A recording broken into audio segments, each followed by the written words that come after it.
Srdce Rii vždy búšilo, ako chytený vták, ktorý bije krídlami do skleneného okna. Chcem sa ozvať, myslela si, jej strach je príliš veľký. Tento boj ju držal malú a jej sny boli zamknuté.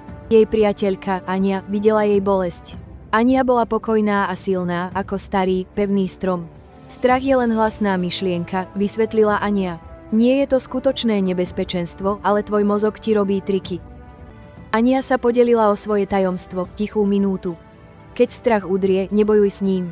Len sa zastav, zatvor oči a dýchaj zhlboka 1 minútu, povedala. Sústreď sa len na vzduch prúdiaci dnu a von, ako keď sleduješ vlnu na oceáne.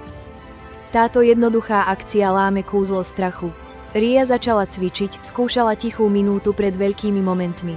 Keď cítila horúčavú obávu, zastavila sa a dýchala, ochutnávala čerstvý vzduch. Hlasné myšlienky strachy sa čoskoro stali šepotom, potom tichom.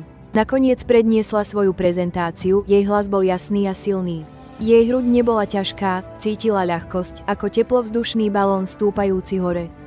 Naučila sa, že odvaha nie je neprítomnosť strachu, ale dýchanie priamo v jeho strede. Silná lekcia je táto, nemôžeš strach odstrániť, ale môžeš zmeniť svoj vzťah k nemu. Tvoj dých je tvoja kotva.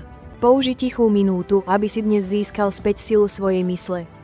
Prihlás sa na odber, slova krepo a komentuj moja kotva, aby si nám dal vedieť, že s touto praxou začínaš.